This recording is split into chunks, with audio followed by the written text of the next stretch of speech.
4 গুণওয়ালারা জান্নাতে যাবে। প্রথম 2 গুণ আল্লাহর হক, ঈমান আর নেক আমল।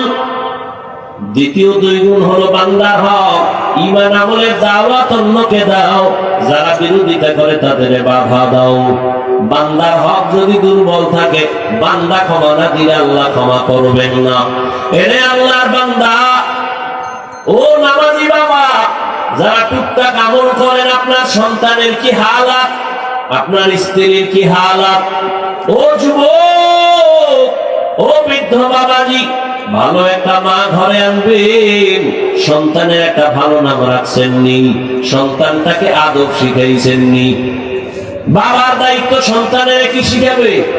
কথা হয় না, আদব কি শিখাবে? মোবাইল হাতে দিয়ে ব্যর্থ বানাই। দুনিয়াতে আদব, শ্রেষ্ঠ আদবওয়ালা রহমতের নবী আমার। কেমন আদবওয়ালা? 63 বছর হায়াতে নবী কোনদিন মিথ্যা বলেন নাই, কাউকে গালি দেন নাই, হাজারো গালি শুনছেন, জবাব দেন নাই, চোখ দুইটা গরম করে কারো দিকে তাকান নাই। ওই নবীর আদর্শের শিক্ষাই হলো আদবওয়ালা শিক্ষা, ঠিক না? আর এখন মুয়াজ্জিন যখন আযান দিতে ঘুম থেকে উঠে ফজরের সময়, আম্মা যেন উঠে সন্তানকে স্কুলে পাঠাবার জন্য, ঠিক নেই? ওখানে বই ফ্রি, গাড়ি ফ্রি, নাস্তা ফ্রি, টাকা ফ্রি, পোশাক ফ্রি। গিয়া কি করবে? বলে পড়াবে সর অজগর সরায়া আপা। সন্তান মায়ের এটা মা, অজগর কি? এটা আগুন। আগুন সন্তানের ভিতরে লালন করতেছে। আগুন মানি গরম। যত বড় হয় ততই বোতল ভাঙিয়ে, গেলাস ভাঙিয়ে। কিও অজগর কি? এই সন্তানের মাদ্রাসায় নাও, সেখানে গিয়া পড়বে সরোয়া ওযু সারায়া আল্লাহ, ঠিক নেই? সেই কবিতা ভুলে গেছো মুমিন? ওই কত সুন্দর আদর্শ লিপি পড়ছি। সকালে উঠিয়া আমি মনে মনে বলি, আমি যেন সারাদিন ভালো হয়ে চলি। আদেশ করেন যাহা মোর গুরুজনে, আমি যেন সেই কাজ করি ভালো মনে। আর এখন আর আপডেট হয়ে গেছে, রিং টিং টেলিফোন, হ্যালো হ্যালো হ্যালো, কে তুমি কাকে চাও বলো বলো বলো। আমি নাও হ্যালো ক্যাট, বিড়ালকে চাই, জরুরি খবর আছে দেখে দাও তাই। হামটিমা টিম টিম, তার খাড়া দুটো শিং, তারা মাঠে পারে ডিম। শিক্ষিত বাবারা বলেন তো, ডিমওয়ালা জানোয়ার শিংওয়ালা জানোয়ারে ডিম দেয়? তাহলে কথাটা কি সত্য না মিথ্যা? আল্লাহর কসম, যেই শিক্ষার ফাউন্ডেশন মিথ্যার উপরে হবে, ওই শিক্ষার দ্বারা জাতি চোর হবে, ডাকাত হবে, কোনদিন আদব বলা হবে না। ও আল্লাহর বান্দারা, ঢাকা কলেজে গিয়ে দেখো,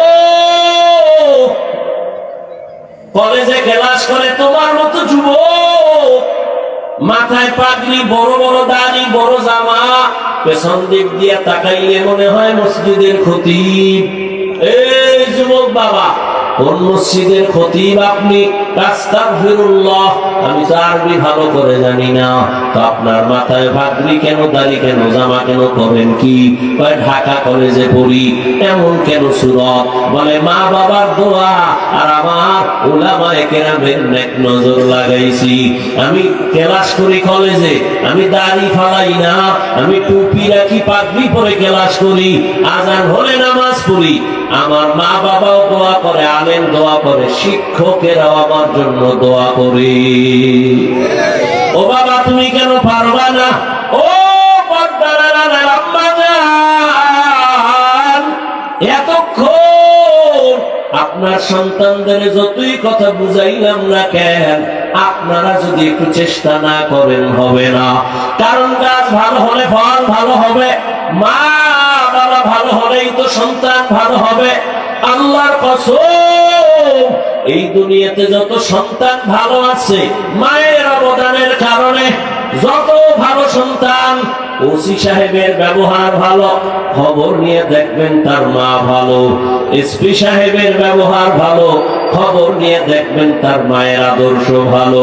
এরে আম্মা জানেরা, আপনাদের মতো কত মা এখনো এই এলাকায় কি নাই? পর্দা করে, নামাজ পড়ে, স্বামীর মাল হেফাজত করে, মোবাইলে সময় নষ্ট করে না, এমন মা নাই? এরে আম্মা জান, আপনি কেন পারবেন না? আপনাদের তো কত দাম। আপনারা তো নবীদের মায়ের মতো দামি মা, সাহাবায়ে কেরামদের মায়ের মতো দামি মা। আপনারা তো খাদিজা রাদিয়াল্লাহু আনহার মতো দামি নারী, ফাতেমা রাদিয়াল্লাহু আনহার মতো দামি নারী, আয়েশা রাদিয়াল্লাহু আনহার মতো দামি নারী। এই দুনিয়াতে ইসমাঈল নবীর মা হাজেরা আলাইহিস সালামের মতো দামি নারী। আপনারা তো ঈসা নবীর মা মারিয়াম আলাইহিস সালামের মতো দামি নারী। আল্লাহর এক বড় দুশমন ফেরাউন, জানেননি তার স্ত্রীর নাম কি? এই আসিয়া কত দামি। এত বড় বেঈমান ফেরাউনের ঘরে থাইকা কত বড় ক্ষমতা, কত টাকা। আসিয়া সব কিছু লাথি মেরে ফালাইয়া আমার আল্লাহকে আপন করেছেন। ও পর্দার আড়ালের আম্মা জানেরা, আপনার স্বামী তো ফেরাউনের মতো খারাপ না। আপনি কি পারতেন না নামাজ পড়ে পড়ে আল্লাহর কাছে দোয়া করতে? ও আল্লাহ, আমার স্বামী কত কষ্ট করে কামাই রুজি করে, তুমি তার হেফাজত করো, কামাই রুজিতে বরকত বাড়াও। ঘরে আসলে নামাজের দাওয়াত দিতেন আর স্বামীকে বুঝাইতেন, ও স্বামী আমার, মা বাবার আদর মায়া ছাড়িয়া তোমার সংসারে আসছি, তোমার কাছে আমার দাবি, হারাম টাকা কামাই করবা না, হারাম মাল ঘরে আনবা না, সন্তানের হারাম খাওয়াইয়া আমরাও হারামকে আমাদের রক্ত নাপাক করব না। মা যদি স্বামীকে বুঝাইতেন, কোন স্বামী হারাম মাল ঘরে নেওয়ার সাহস পেত না। এরে আম্মা জান, এখনো সময় আছে, তওবা করেন। জীবনে তো কম বেপরদায় ঘুরলেন না, মোবাইলে কম সময় নষ্ট করলেন না। চোখের সামনে আরো টাকা কম, পয়সা কম, বাড়ি গাড়ি নেই, আপনাদের সব আছে, একবার আপনাদের কাছে সম্মানও নাই, শান্তিও নেই। চোখের সামনে এগুলো দেখতেছেন। মা মারা গেছে কয়েকদিন আগে, তারা ভাই হলো 5-7টার মতো, আরো বেশি সম্ভবত। কোটি কোটি কোটি কোটি মানে কি বলবো, এখন আর গণনা নেই, সীমাহীন টাকা তাদের। এক কথায় বলতে গেলে সরকারও তাদের টাকায় চলে, দেশও তাদের টাকায় চলে। কপাল খারাপ, মা মরে গেল, একটা ভাইও জানাজায় যেতে পারলো না। এই জীবনের লাভ কি?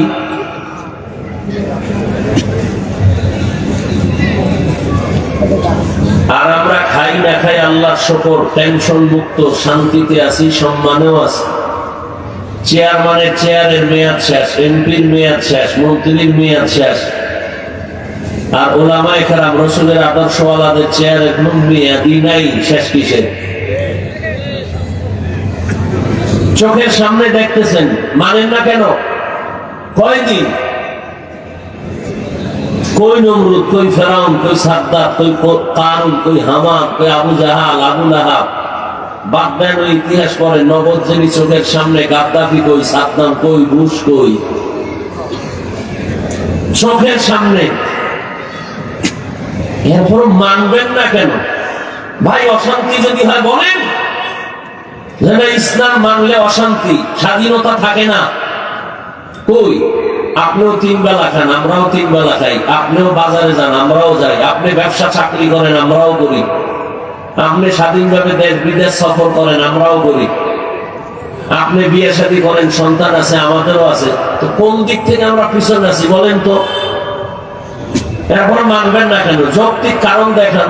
যদি হ্যাঁ প্রমাণ দিতে পারেন যে ইসলাম মানলে অশান্তি, আমি এখন দাড়ি কেটে ফেলবো, বা ইসলাম আর মানবো না। শান্তির গ্যারান্টি যেখানে দেওয়া, নগদ চোখের সামনেও দেখতেছেন যারা ইসলাম মেনে চলে এরা শান্তিতে আছে, মানবেন না কেন? এরপরে আপনাদেরকে পাও ধরে দিলে বয়ান চলতেছে প্রতিদিন, তাবলীগের বয়ান, পীরের বয়ান, বক্তাদের বয়ান, জুমার খতিবের বয়ান। এরপরও নামাজ পড়বেন না, রোজা রাখবেন না, পর্দা করবেন না, হালাল খাইবেন না। তাহলে আপনার কপাল এত খারাপ, এই খারাপ কপাল নিয়ে দুনিয়াতে আসলেন কেন? আসেন আমি হুজুর বা, এতক্ষণ তো হুজুর বুঝাইছি, এবার হুজুর বা, সব হুজুর বা। এবার আপনাদের লাইনে ঢুকলাম। যুবক বাবারা, বৃদ্ধ জেনারেল লাইনে যারা আছেন, সত্য কথাটা স্বীকার করেন, মানেন আর না মানেন, অন্তত সমর্থন করেন যে হ্যাঁ এটা সত্য। আপনাদের মতো জেনারেল লাইনে জীবনে আরবি পড়ে নাই, মাদ্রাসায় যায় নাই, স্কুল কলেজে পড়ে বা চাকরি করে, RAB, army, police, BDR, doctor, professor, engineer, OC, DC, SP, ব্যবসায়ী, চাকরিজীবী, সত্য কথা বলবেন। আপনাদের লাইনের জেনারেল পথে থাইকাও কি 5 ওয়াক্ত নামাজি দাড়িওয়ালা আছে? এবার আপনি জুতা খুইলা ঘরে যাইয়া দরজা জানলা বন্ধ করে বাতি নিবাইয়া নিজে পায়ের জুতা খুইলা কপালে বাড়ি দিবেন আর বলবেন তোর কপালে কার বরদোয়া লয়ে জন্ম নিছো। তোর মতো যুবক যদি জেনারেল লাইনে পড়ে, স্কুলে পড়ে, নামাজ পড়ে, তুই পারো না কেন? তোমার মতো যুবক যদি কলেজে পড়ে, নামাজ পড়ে, তুমি পারো না কেন? তোমার মতো জেনারেল লাইনের বান্দা রাস্তায় গাড়ি চালায়, নামাজ পড়ে, তুমি পারো না কেন? র্যাব, আর্মি, পুলিশ, বিডিআর চাকরি করে, নামাজ পড়ে, তুমি পারো না কেন? তোমার কপালে কার বরদোয়া লাগাইছো? এই কপাল পরা আবু জাহেলের মতো কপাল কি পুড়ে গেল? অভিশপ্ত কপাল নিয়ে জন্ম নিলে কেন? হুজুর বা, আমি একবারও এখানে হুজুর হওয়ার জন্য কাউকে বলি না, হুজুর বানাবার রস করি না। হুজুর বেশি আমাদের দেশে, কমানো দরকার। মাদ্রাসাও বেশি, ছাত্রও বেশি, আলেমও বেশি, মুফতি বেশি, মুহাদ্দিস বেশি, ইমাম বেশি। অতএব স্কুল কলেজের ছাত্র ভাও ধরে মাদ্রাসায় ঢুকানোর কোনো দরকার নাই। বরং আমি আরো সাহস দেই, স্কুলওয়ালা স্কুলে থাকো, কলেজে থাকো, চাকরি করো, ব্যবসা করো, ডাক্তারি পড়ো, ইঞ্জিনিয়ারিং পড়ো, প্রফেসর হও, ইঞ্জিনিয়ার হও, ডাক্তার হও, সাংবাদিক হও, ডাকাইত হইও না, বেয়াদব হইও না। আসল কি? বুঝ। বুঝ যার ঠিক নাই আর সব ঠিক নেই। আসলে হলো বুঝ। দেখেন, আপনিও মুসলমান, আমিও মুসলমান, নাকি আপনার অন্য কিছু? আপনার আমার আল্লাহ না আপনাদের আর আমার আল্লাহ আলাদা? আমি না বলছি সত্য কথাটা স্বীকার করতে, মানেন আর না মানেন। আপনার আমার আল্লাহ কি এক না দুই? আপনার আমার নবী, কোরআন, হাদিস, কাবা, ধর্ম, কালেমা, দুনিয়াতে আসছে সিস্টেম না? আপনারা লুঙ্গি পরে জন্ম নিয়েছেন। বিদায়বেলা কাফনের সংখ্যা পুরুষের 3টা, মহিলার 5টা, আপনাদের একটা বেশি। কাফনের কালার হবে এক একটা আলাদা, কালারও কি এক? আমার কাফন একটা বেশি হবে সম্মানে। রিক্সা ড্রাইভার মরে গেলে একটা কাফন কম হবে। কাফনের উপরে লেখা থাকবে বড় হুজুরের লাশ, বড় কোটিপতির লাশ। এত বাহাদুরি কেন, ভাব কেন? কবরের সাইজও হবে এক। শুধু এই এলাকার কবর এক হাত বড়, সব এক। কবরের প্রশ্ন কয়টা? তাও এক না আলাদা? আমাকেও যে প্রশ্ন, আপনাকেও সে প্রশ্ন, বেঈমানকেও সেই প্রশ্ন, ধনীকেও যে প্রশ্ন, গরিবেরও সেই প্রশ্ন। কয় প্রশ্ন? রবের পরিচয় দাও, ধর্মের পরিচয় দাও, রাহমাতুল লিল আলামিনের পরিচয় দাও। তাহলে আপনার আমার আল্লাহ এক, নবী এক, কোরআন এক, কাবা এক, ধর্ম এক, কালেমা এক। তাহলে আপনার আমার চলাফেরা, খাওন দাওন, লেবাস, পোশাক তো একই হওয়ার কথা ছিল। আপনাদের পোশাক আলাদা কেন, আমারটা আলাদা কেন? ওই বড় জামা পরলে শরীর গরম লাগে, আটকা লাগে না? তাহলে আপনি খোলা পোশাকই পরবেন এই দুনিয়া এবং মরার পরও পরবেন, এই আটকা পোশাক পরবেন না মরার পরও। ব্যাঙে সাপের কয় বন্ধু একটু লাভ দাও, সোজা হও, আমি তো লাভ দেব তোমার উপর দিয়া। সাপ বলে আমি জীবনে সোজা হবো না। ব্যাঙ ঘুরে টুরে দেয়, সাপ ঠিক সোজা হয়ে গেছে। এইবার ব্যাঙ কয় তাহলে এইবার একটু লাভ দেই। লাভ দিছে কয়েকটা, সাপ আর মরে। এইটা হঠাৎ করে স্পর্শ করে দেখে সাপ মরা। ব্যাঙ কয় বন্ধু সোজা তো হইলি, কোন সময় মাথা আটকাবা না, গরম টুপি দিলে বড় পোশাক পরা যাবে না, শরীরে আটকা লাগে। হুজুরেরা কয় আর তাবলীগওয়ালারা কয় পোশাক পরো মদিনা, না সম্ভব না, গরম গরম গরম আটকানো। পড়লি তো পড়লি মরার পর এই পড়াটা আগে পড়তা কামে লাগবে। হাত দিয়ে খানা খাইতে বসো, দোনো হাতের কবজা দো, না হুজুর কথা চলবে না। ধোয়াটা তো ধুইলি, এখন এত বেশি ধো। আমাগো কয় ধুইবেননি, করোনায় কানে ধরাইয়া হাত ধরাইলো, লাভ হইল কি? সওয়াব তো আর পাইলা না। সুন্নত হিসেবে যদি হাত ধুইতা তাহলে সওয়াব, করোনার ভয়ে হাত ধুইলা, সেই ধোয়া তো ধুইলা কানে ধুইলা, মাওলায় ধরাইয়া ধোয়াইতেছে। দোনো হাতের কবজা আঙ্গ থেকে বেশি ধোয়, পকেটে একটা বোতল রাখে, ফট করে বাইর করে আর হাতে মাখে আর এভাবে ঘষে, দোনো হাত ধোয়। আমাকেও মাঝে মাঝে কয় ধুইবেননি। ওরে নিমক হারাম, আল্লাহর ভয় কই গেল তোমার? এত নির্বোধ কেন? এত দুনিয়ামুখী কেন? কই মহামারী করোনায় তো কেউ না খায় মরে নাই, যারা রসুলের আদর্শওয়ালা। কপাল খারাপ। আর কেমনে বুঝাইলে? এইবার বুঝানোর শেষ বুঝানি আছে এতটুকু, আমি স্টেজ থেকে নিচে নাই না তোমার পায়ে ধরা। যদি বলো হ্যাঁ পায়ে ধরলে আর দাড়ি কাটবো না, তাহলে বলো আমি নিচে নেমে পাও ধরি। দাড়ি কাটা ছাটা দোনোটার গুণা সমান, কবিরা গুণা। যে ক্লিন করে কে ছোট করে রাখে, দোনো দলের গুণা কি বলেন? দোনো দলের গুণা। দাড়ি কাটার শাস্তির বয়ান আমি করবো না, তবে এতটুকু বলবো, তোমার কিছু হোক না হোক যৌবন থাকবে না, এটা লিখে রেখো। তুমি ঠিক কইলেও ঠিক। এত এত হালকা মনে করো না যে গান রাখায় অস করতে দিয়েছি, এত হালকা মনে করো না। আমি বলে দিলাম তোমার চ্যালেঞ্জ থাকলে তুমি সামনে দাঁড়াও, দাড়ি কাটো আর ছাটো, পরকালের ভিডাভিডি যা আছে পরে, নগদ তোমার কপাল পড়ার জন্য একটা শাস্তি শুরু। কি থাকবে না? এই দাড়ি কামানোর প্রবণতা যেদিন থেকে বাড়ছে, সেদিন থেকে হারবাল কোম্পানির ওপেন চ্যালেঞ্জও বেড়ে গেছে। ১৫০০ বছর আগে রাসূল বলে গেছেন, যাদের লজ্জা নাই ওদের ঈমান নাই। লা ঈমানা লিমান লা হায়া আলা। কোথায় গেছে লজ্জা? বালিশে মাথা লাগায় চিন্তা করিও। আল্লাহ সব ভাইকে হেদায়েত দান করেন। হ্যাঁ,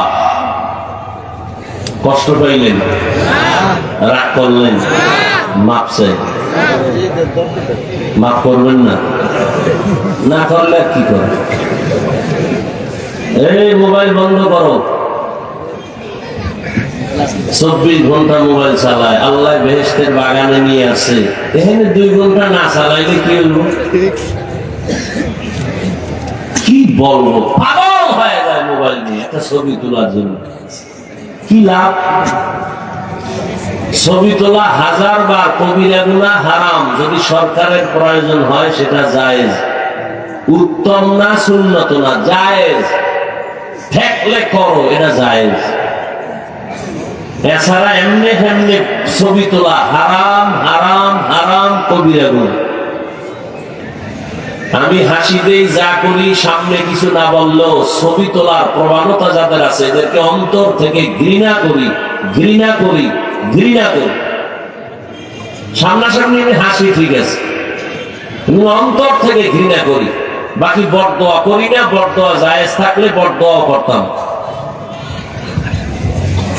আল্লাহ হেদায়েত দান করুন। ও ভাই, রাগ করতেছেন? এরকম বলনেওয়ালা থাকবে না, কেউ বলবেও না, আপনাকে কোনো টেনশনও থাকবে না। বলনেওয়ালা তো নাই, যারা বলনেওয়ালা ছিল এক এক করে কমতেছে, মরে যেতেছে, সব মরে যাবে। আমি মরে গেলে বাস আমার জবান থেকে আর এই কথা আসবে না, আর অন্য কেউ বলবেও না। সবাই বলবে এতক্ষণ আধা ঘন্টা লাগায় কি শুরু করলেন, এতক্ষণ অন্য বক্তারা গরম বানাই তো বয়ান করে, আর আপনি এখন পর্যন্ত শুরুই করেন নাই। তাহলে এত হুজুর বয়ান করলো, কাল করলো, আজ করলো, কেউ লাগলো না, আমাদের এত লাগলো কেন? জাতি শেষ পর্যন্ত কি কয়, আকাম বাদ দেওয়া যাবে না, বক্তা বাদ দাও,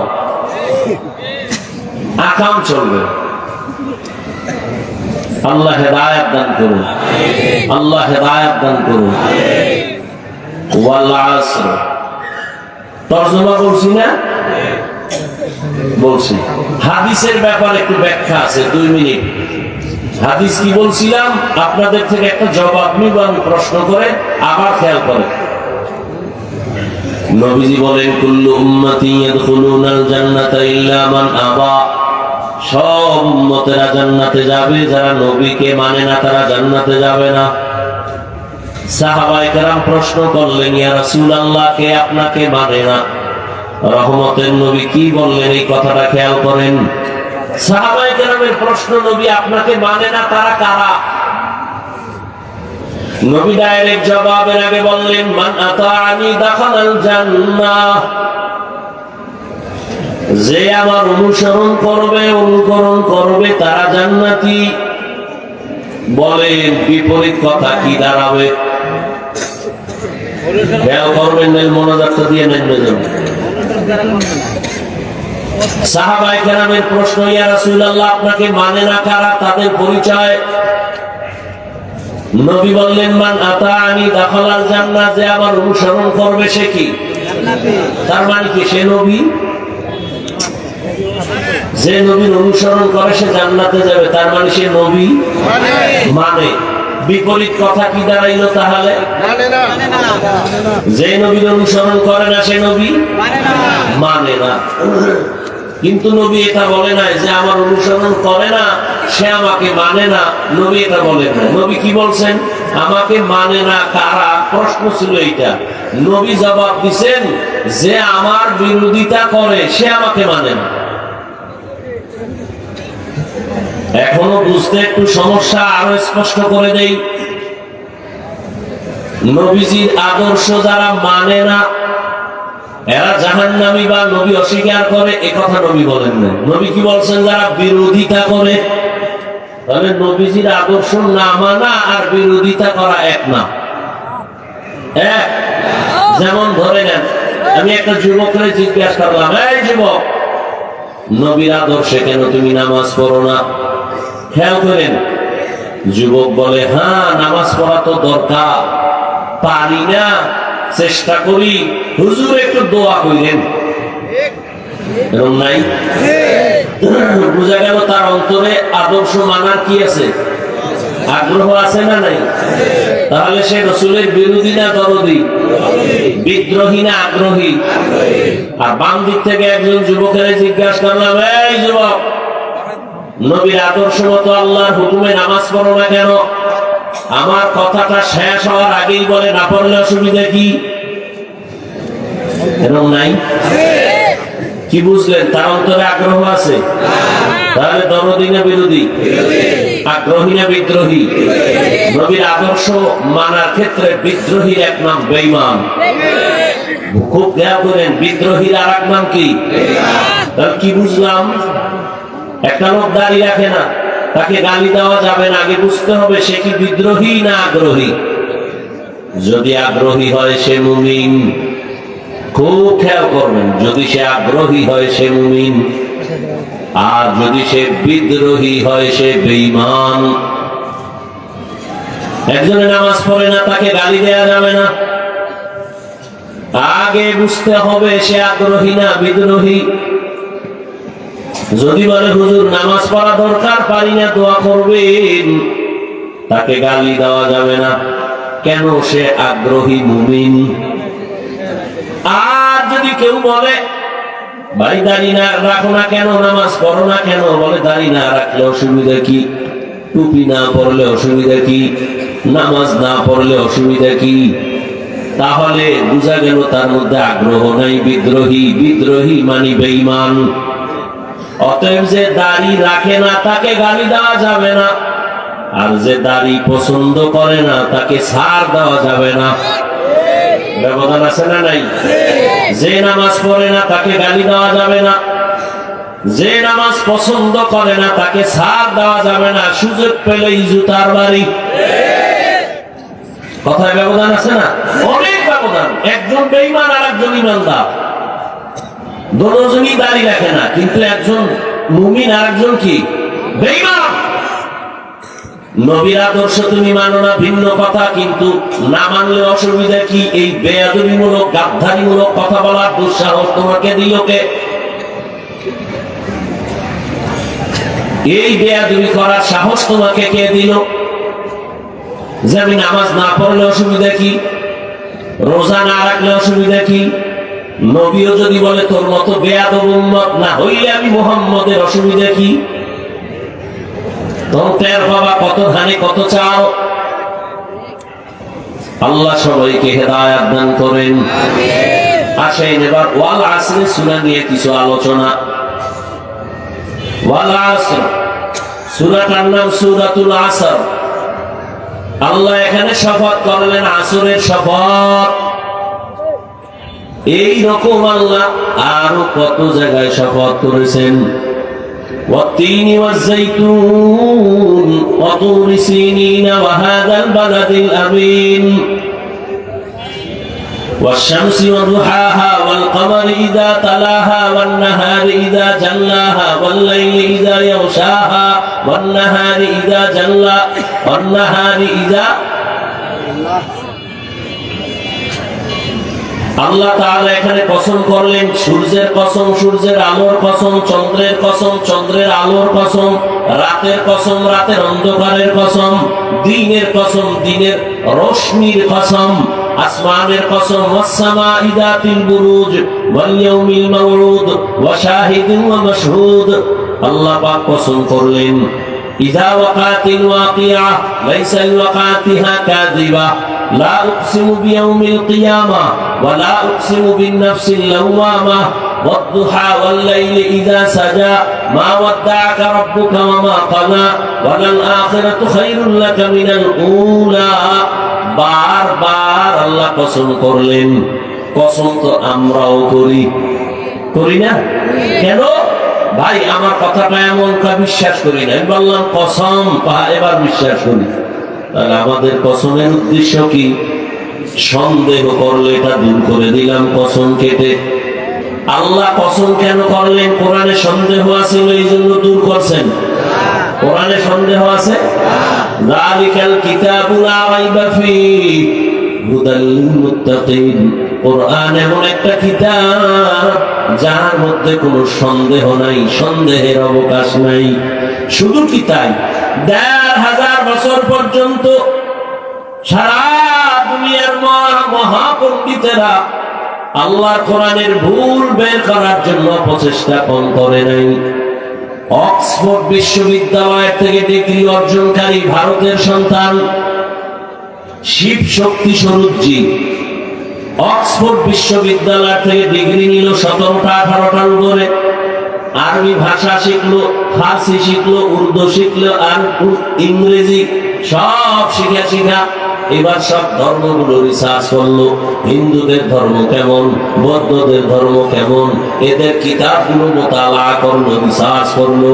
করতে করতে দেখে সব ধর্মের কিতাবে ইসলামের গুণগান গাওয়া। খুঁজতে খুঁজতে শেষ আল্লাহর কোরআনটা হাতে নিল। কোরআনের মধ্যে কোনো সন্দেহ ভুল আসেনি। কোরআনটা রিসার্চ করে করে করে করে সে বলল, কোরআনের ভুল বের করতে গিয়া আমার জীবনের সব ভুল কোরআনের আয়নায় ধরা পড়ে গেল। শেষ পর্যন্ত ওই ভারতের শিবশক্তি মহারাজ কালেমা পড়ে মুসলমান হয়ে গেল। পরবর্তী তার নাম রাখা হলো ইসলামুল হক।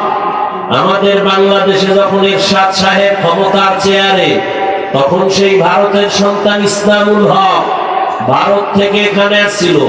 বাংলাদেশে ঘুরা ভারত সরকারের চাপে আর থাকতে পারে নাই, এক পর্যায়ে তাকে দুনিয়া থেকে বিদায় নিতে হলো।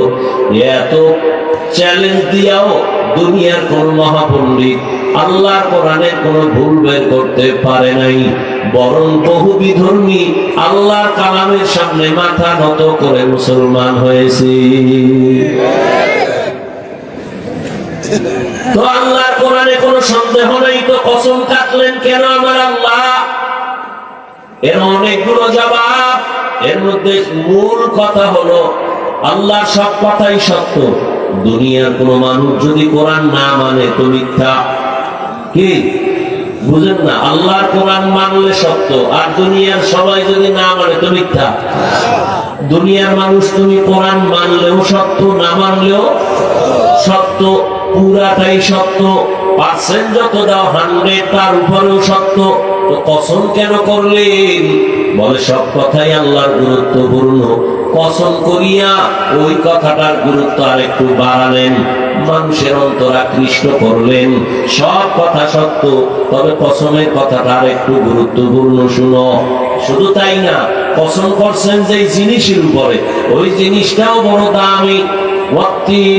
তিনের উপরে কসম, 3 বড় দামি একটা ফল, জৈতুনের কসম। জৈতুন একটা দামি ফল, দামি সম্পদ। আল্লাহ তুরে সিনার কসম, তুর উপত্যকা বড় দামি একটা জায়গা।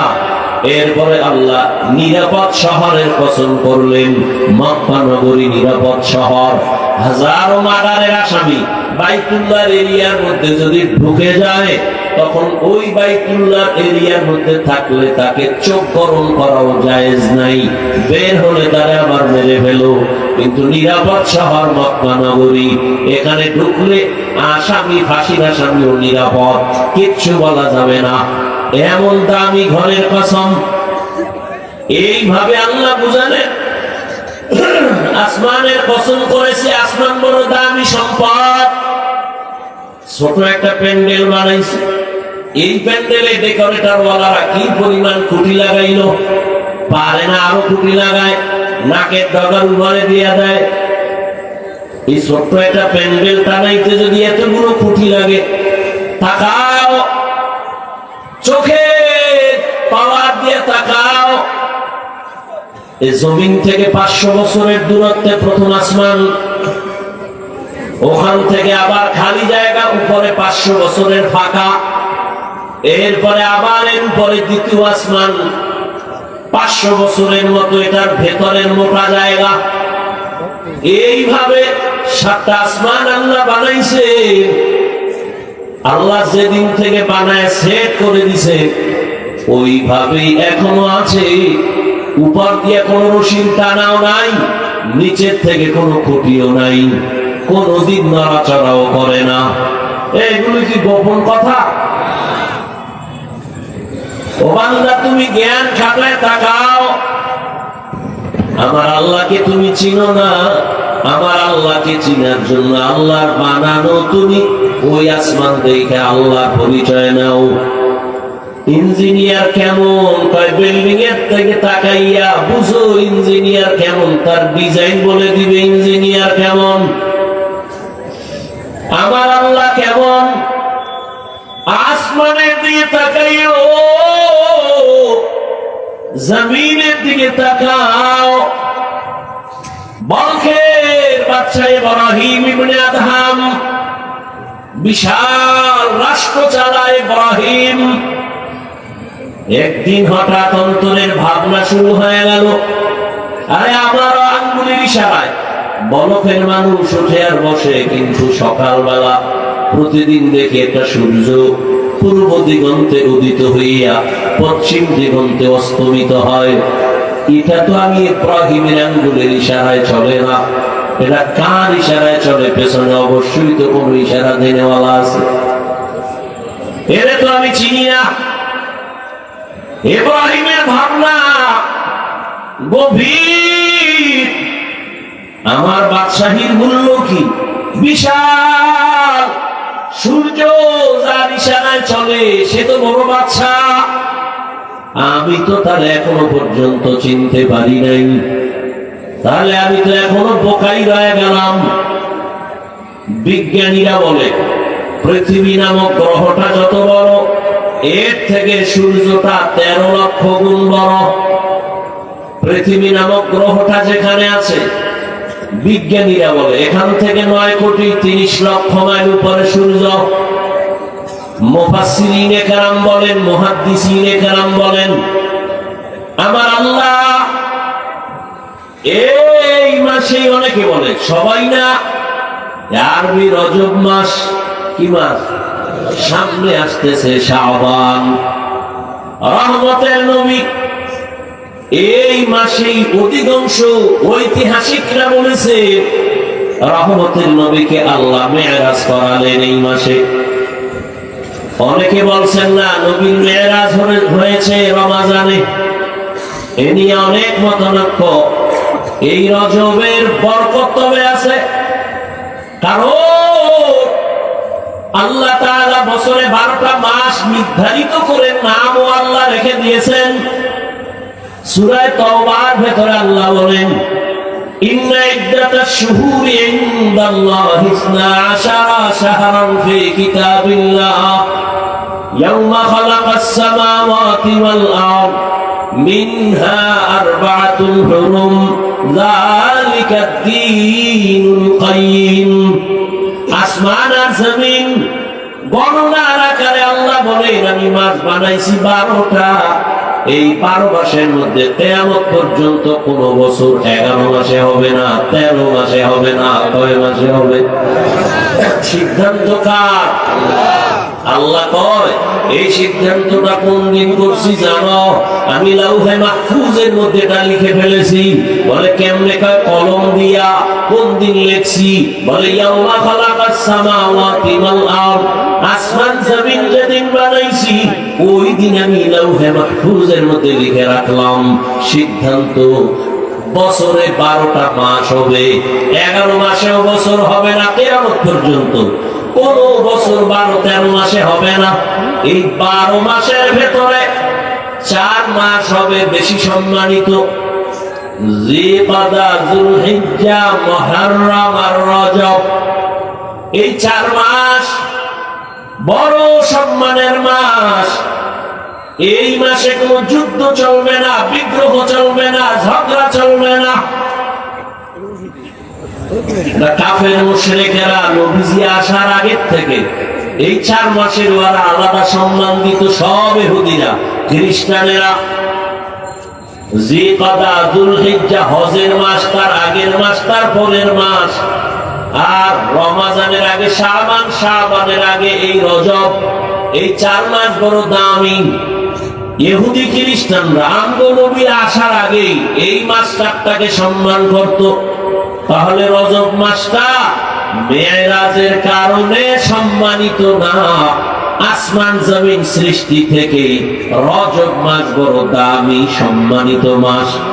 এই জন্যই তো নবী বলেন, রজবে চাঁদ আমি যখন দেখতাম আমি বেশি বেশি এই দোয়া পড়তাম, আল্লাহুম্মা বারিক লানা ফি রজব ওয়া শাবান ওয়া বাল্লিগনা রমাদান।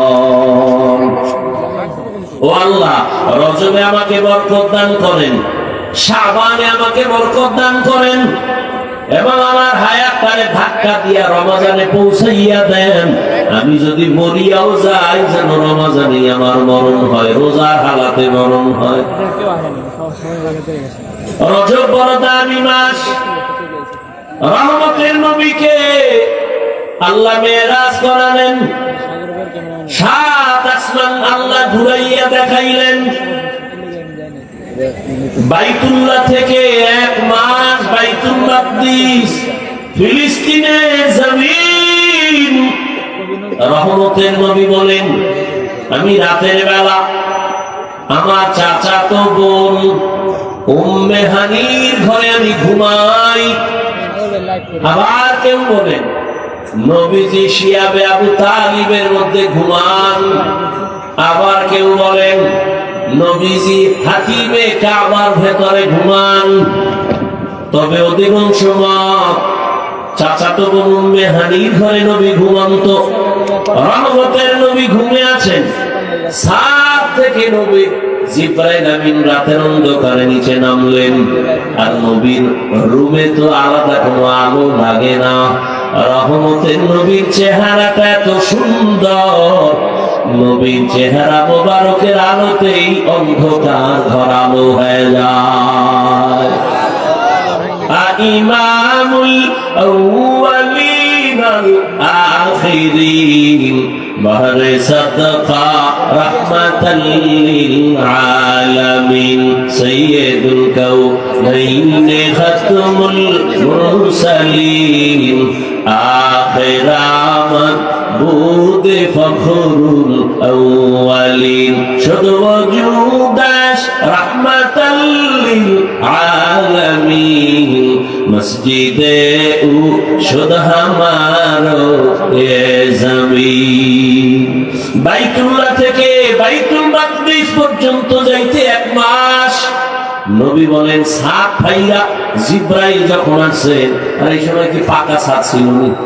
কথা বলেন ছিল না, মাটির ঘর, খেজুর পাতার ছাউনি। তো দরজা ছাইরা জিবরাইল আইয়া নবীরে আস্তে করে সজাগ করলেন। নবী উঠে দেখে জিবরাইল, উপরে তাকায় দেখে ফাঁকা, ছিদ্র করলোকে। জিবরাইলকে আমি দরজা দিয়ে না ঢুকে হেন তো কেন আইলেন? এটা উল্টা উল্টা মনে হয়। কয় উল্টা, আজকে টোটাল ব্যবহার হবে আপনার সাথে উল্টা। মাত্র শুরু। কেন আসছেন এই রাতের গভীরে? রহমতের নবীকে বলে উঠে। নবী বলেন আমাকে জিবরাইল ধরে উঠাইয়া জমজম কূপের পানির কিনারায় নিয়া আমাকে ঠিকভাবে শোয়াইলেন।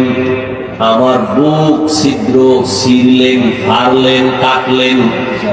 ভেতর থেকে আমার ফল বের করলেন, স্বর্ণের পেয়ালায় রাখলেন, জমজমের পানি দিয়ে ধুইলেন। এরপরে আবার ভেতরে রাখলেন, আবার চাপ দিলেন, আগের মতো হয়ে গেল। ওপেন হার্ট সার্জারি করলেন।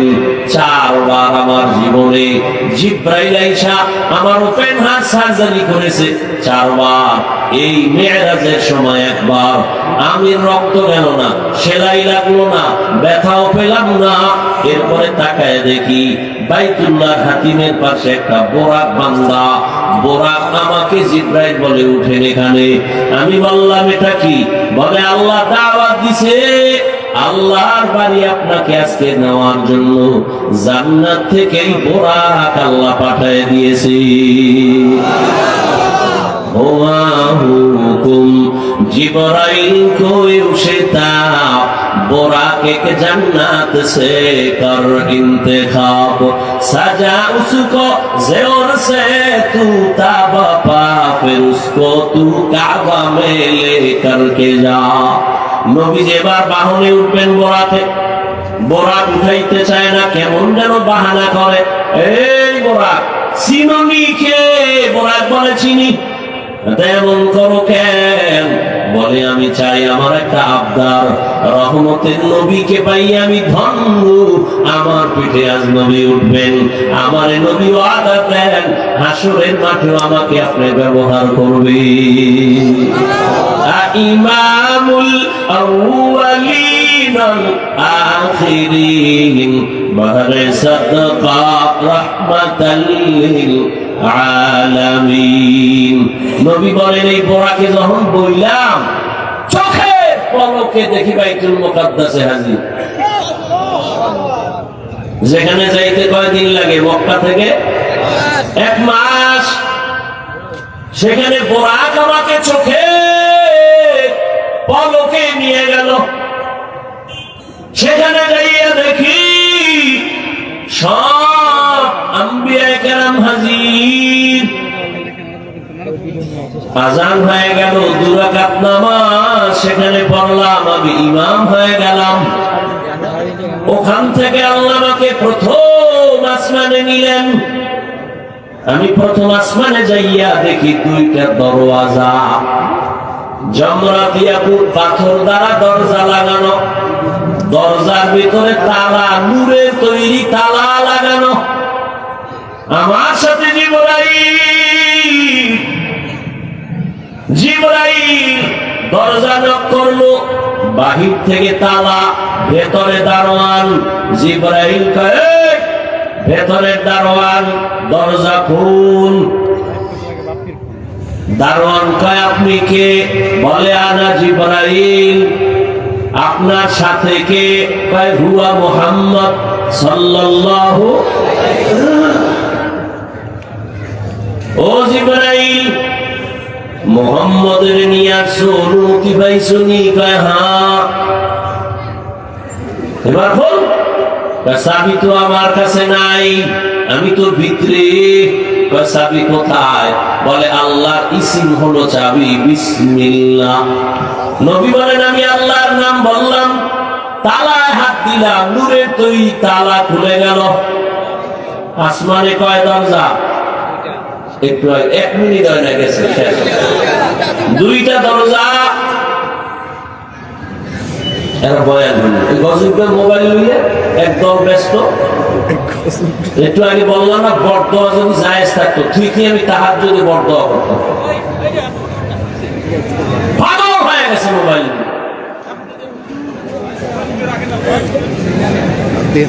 এই মিডিয়াওয়ালারা রেকর্ড করে না, তুমি ওই মোবাইলটা ধরলে ছবি ভালো আসবে, রেকর্ড ভালো হবে।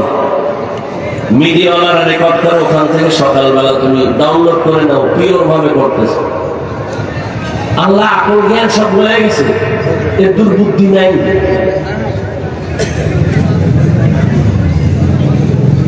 আল্লাহ হেদায়েত দান করুন। আমিন।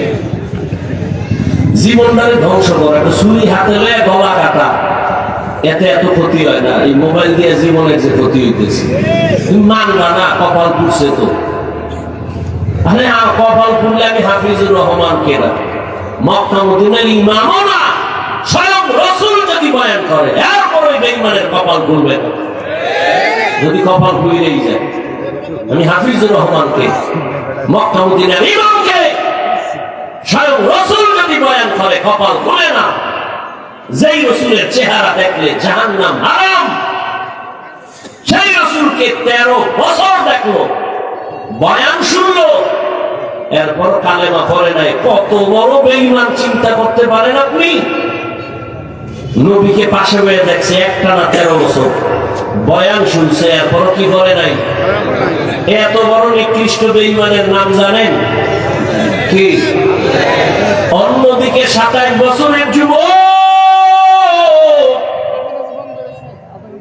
তরবারি নিয়ে দৌড়ায় আমার নবীকে জবাই করবে। কয় বছরের যুবক? তরবারি নিয়ে দৌড়ায় রহমতের নবীকে জবাই করার জন্য। রহমতের নবীর সামনে দাঁড়াইয়া একটা নজর দিয়া তরবারি ফালায়, নবী আমারে মাফ করে দেন, কালেমা রশি আমার গলায় লাগায় দেন। এই কপালওয়ালাকে কে?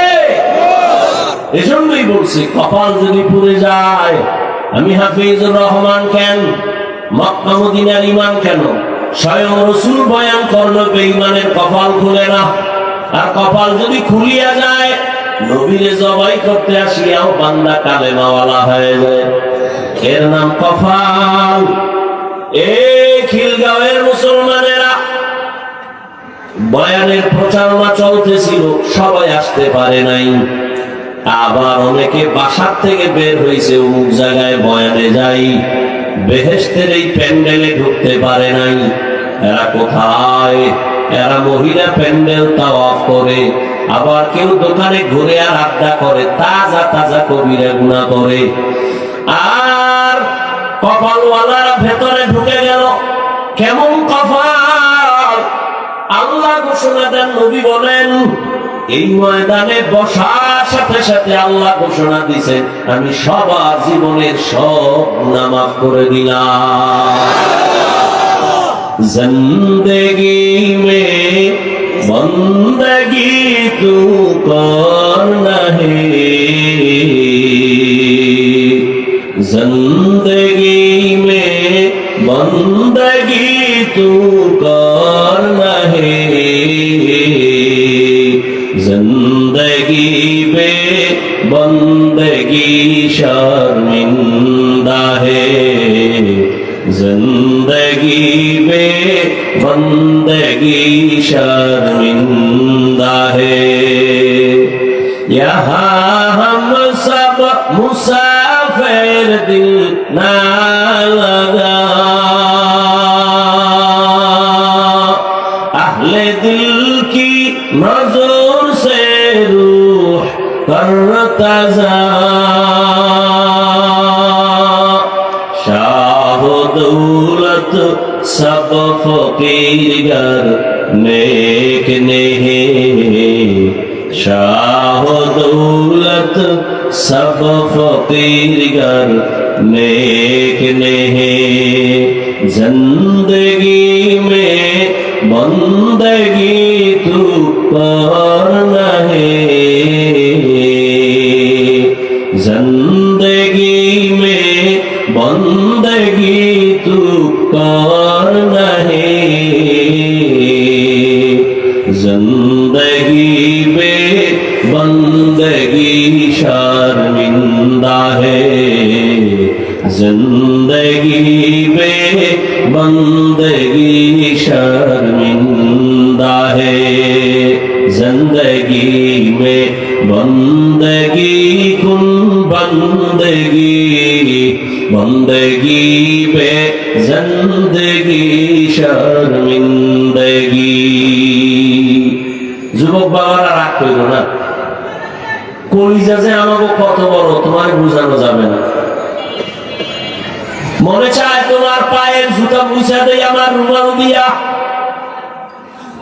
এ যুবক, কার পেছনে ঘুরে ঘুরে আজ কি পাওয়ার আশায় দাড়ি খেতে ফেলেছো, নামাজ বাদ দিছো বলো?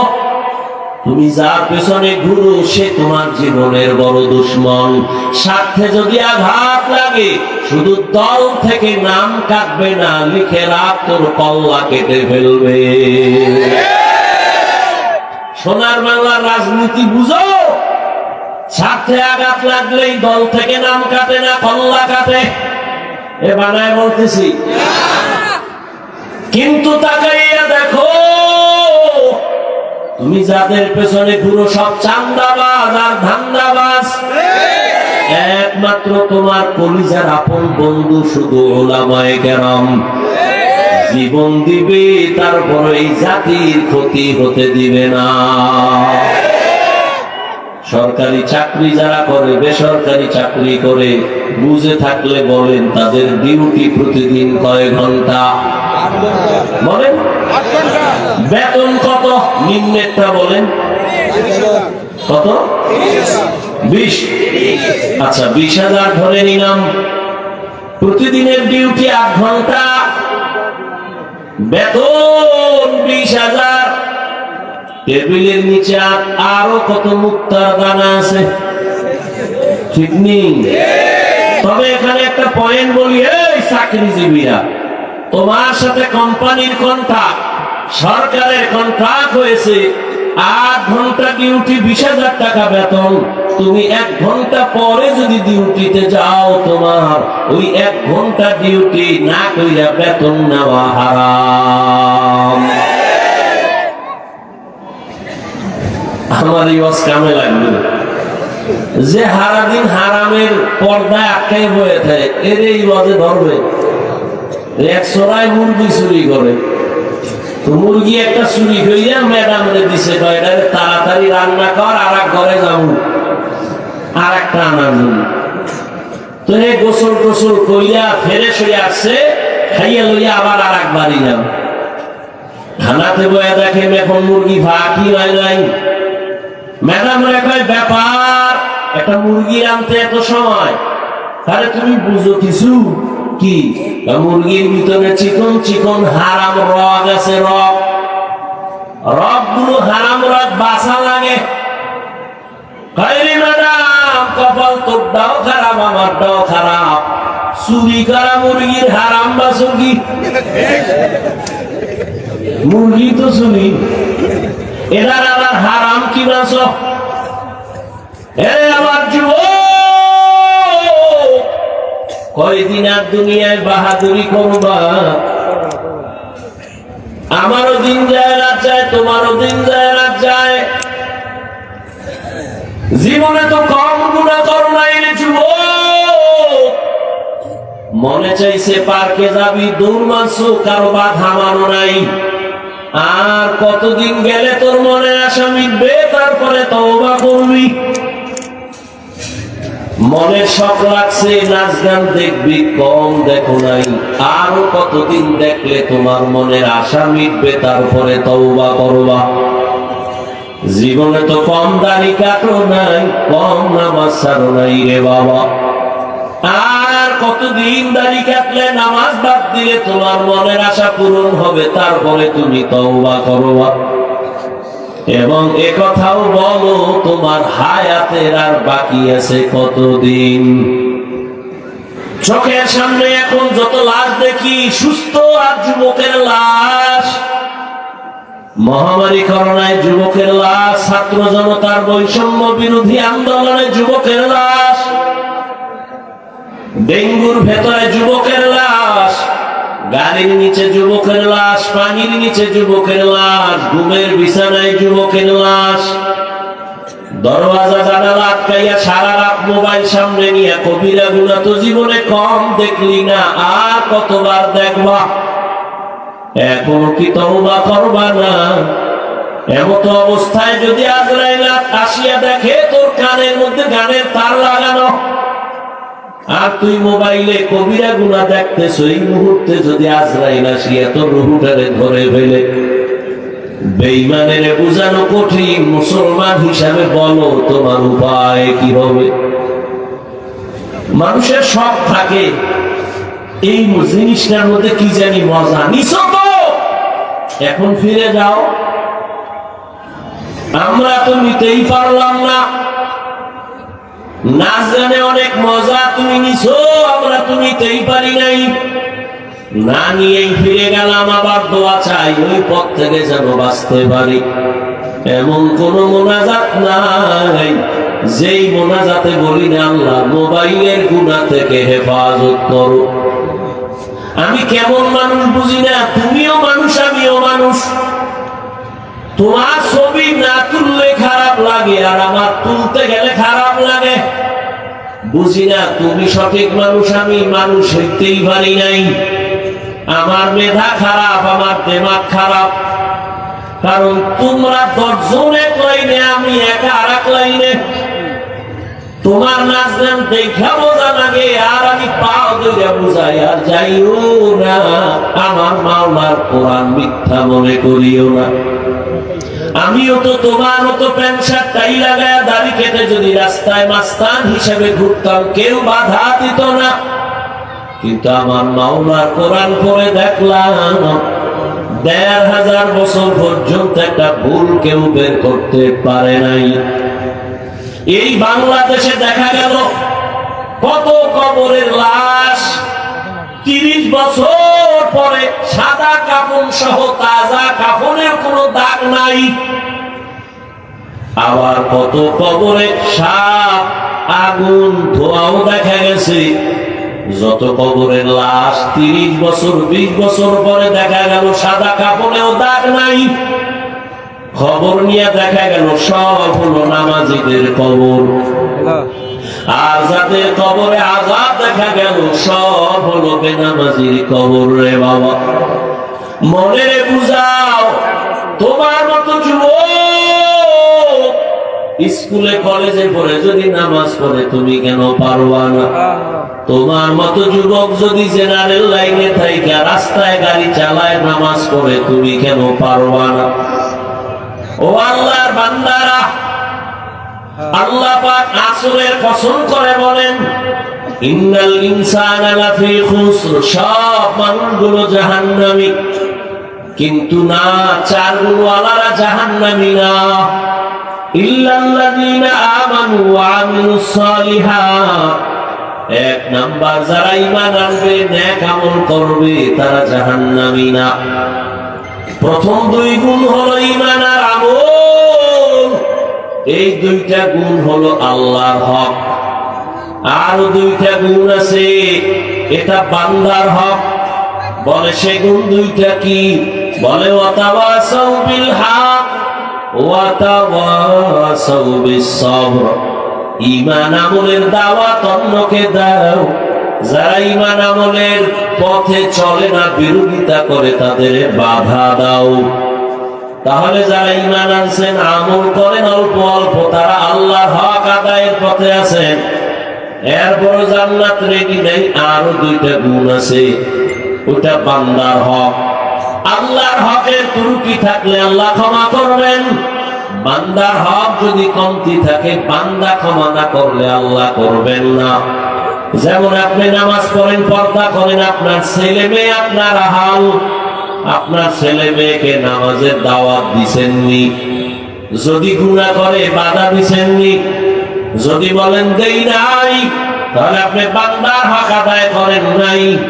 আল্লাহর কোরআন সাক্ষী, কিয়ামতের দিন অনেক আমলওয়ালা বাবারাও সন্তানের অপরাধের কারণে জাহান্নামে চলে যাবে। কিয়ামতের দিন আল্লাহ বলবেন, এই ছেলে, নামাজ পড়ছো পড়ি নাই, রোজা রাখছো রাখি নাই, কেন? সন্তান বলবে, আমার কোনো দোষ নাই, আমার মা বাবার কারণে আমি বেনামাজি, আমার মা বাবার কারণে আমি বেরোজাদার। কেন? আমার মা বাবায় নামাজের দাওয়াত দেয় নাই, আমার মা বাবা আমাকে রোজার কথা বলে নাই, আমার আব্বা জান মসজিদে যাইতো, ওয়াজে যাইতো, আমারে কখনো ডাকে নাই। রোজার মাস, আমার আম্মা জান মাঝে মাঝে বলতো, বাবা সাহারি খা, দুই একটা রোজা রাখ। আমার আব্বা বাধা দিয়া বলতো, খবরদার, আমার ছেলেটারে রোজা রাখাইও না, চেহারাটা নষ্ট হয়ে যাবে। ওই বাপ নামের কলম করে ধইরা জিজ্ঞাসা করতে মনে চাই, ও অযোগ্য বাবা, তোমার ছেলে রোজা রাখলে চেহারা নষ্ট হবে, আজকে তার হাতে যে মোবাইলটা দিয়েছো, সারা রাত মোবাইল দেখে দেখে চেহারা নষ্ট, আমল নষ্ট, চরিত্র নষ্ট। বলো, তোমার এই চেহারা সন্তানের কোন মেডিসিন দিয়া ভালো বানাইবা? এই জন্য সূরায় কি পাইলাম? 4 গুণ আল্লাহর জান্নাত পাবে, আর কেউ পাবে না। প্রথম 2 গুণ আল্লাহর হক, ঈমান আর আমল। দ্বিতীয় আরো 2টা গুণ বান্দার হক। ঈমান আমল নিজে হানলে হবে না, অন্যকে দাওয়াত দাও, যারা বিরোধিতা করে বাধা দাও। এই কারণে কিয়ামতের ময়দানে সন্তান মা বাবার আটকায় দিবে। কোরআনের আয়াত, রব্বানা ইন্না আতা'না সাদাতানা ওয়া কুবারানা ফাআদাল্লুনা সাবিলা। ও আল্লাহ, আমার অভিভাবক মুরব্বীরা আমারে বেনামাজি বানায় দিস। এবার আল্লাহ কবে, ঠিক আছে মানলাম, তোরে আমি একটা বিবেক দিছি ভালো মন্দ বুঝার জন্য। কহা অনেক ছেলে নাই, বাবায় চায় না নামাজ পড়তে, কিন্তু ছেলে এরপরও পড়ে, এরকম নাই? তাহলে তুই বিবেক দিয়া সঠিকটা কেন মানলি না? আল্লাহ ভুলে গেছে। তাহলে আজকে বিবেকের বিচার হবে। ইন্নাস সামআ ওয়াল বাসারা ওয়াল ফুআদ কুল্লু উলাইকা কানা আনহু মাসউলা। তোর বিবেকের বিচার হবে। সন্তান বলবে, আল্লাহ, আমার একটা আবদার আছে। কি?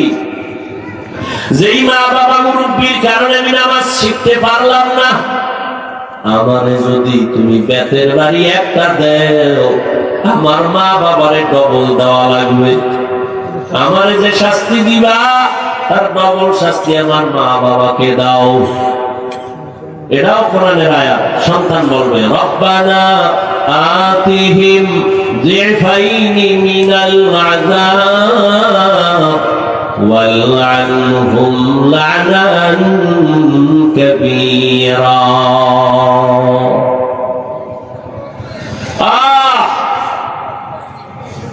ওমরের মতো গরম, আদালতে বসা। আর একটু সামনে আগাবো না, শেষ করে দিই। আমি শেষ করব অল্প টাইম। ওমর বসা আদালতে, বুড়া বাবা গিয়া ডাক দিয়া কয়, খলিফাতুল মুসলিমিন, আমার সন্তান আমার হক আদায় করে না, বিচার দিলাম। ওমর তো গরম, কথার আগে তরবারি রেডি।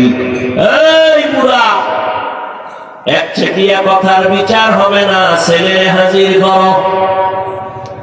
আদালতে ছেলে হাজির। এই তুই বাবার হক আদায় করো না কেন? ছেলে বলে, খলিফাতুল মুসলিমিন, কথা বলার অনুমতি আছে নি? আছে। ও খলিফাতুল মুসলিমিন, বাবা মায়ের পক্ষ থেকে সন্তানের উপরে কোনো হক আছে নি জানতে চাই। ওমর কয়, আছে তো। জানতে পারিনি। কয়, পারো তো। ওমর বলে, 1 নাম্বার হক, প্রত্যেক মা প্রত্যেক বাবা প্রথমে 1 নাম্বার তার দায়িত্ব, ভালো একটা মা ঘরে আনবে। ভালো মা। কি মা? ভালো মা ঘরে আনবে। ছেলে বলে, আমার বাবা ভালো মা আনে না, সে দানা কাটা ভরি। কি ভরি? দানা কাটা ভরি। এ ঘরে এসে কয়, বাবার দানা খারাপ, মায়ের দানা খারাপ। শেষে কয়, স্বামীরে তোর দানাও খারাপ। দানা কাটা ভরি যখন আইছে না, এই কয় ছেলের স্বামীরে, তোর বাবার আচরণ ভালো না। কয়েকদিন পর কয়, তোর মায়েরটাও ভালো না। এইবার কয়, কি করবো? আলাদা বাড়ি ল, ফেলাপ ল, ভাড়া ল। আলাদা যাইয়া ওরে ফকিন্নি বানাইয়া কয়, তোর ডানাও ভালো না, হিজরত করলাম। ছেলে বলে, খলিফাতুল মুসলিমিন, আমার বাবা প্রথম দায়িত্ব পালন করে নাই। দ্বিতীয় দায়িত্ব, যখন ঘরে আসবে আল্লাহর কাছে একটা নেককার সন্তানের দোয়া করবে। সন্তান আসবে, দুনিয়াতে আসার পরে সন্তানের ডান কানে আযান, বাম কানে কামত। ছেলে ভাই দায়িত্ব বাবাই পালন করে নাই। ঢাকা শিক্ষিত দামি মুসলমান, দুনিয়া কত আপডেট। বাচ্চা হইলেই খালি হসপিটাল, হসপিটালে দৌড়ায়। এই পরীক্ষা সেই পরীক্ষা, যত আপডেট ততই মরণ কাছাকাছি, যত আধুনিক ততই মরণের ফাঁক। হসপিটালে গেলে ডাক্তার বলে সিজার ছাড়া উপায় নাই। এবার সিজার করাইছে হসপিটালে। বাংলাদেশে একটা হসপিটালেও কি আছে কোন মুয়াজ্জিন সন্তানের কানে আযান দেয়, ইকামত দেয়? শেষ, জবাই হয়ে গেছে।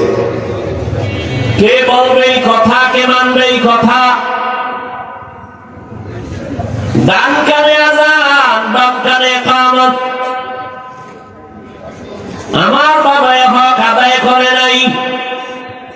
7 দিনের দিন চুল ফালাই একটা নাম রাখবে, আকিকা করবে।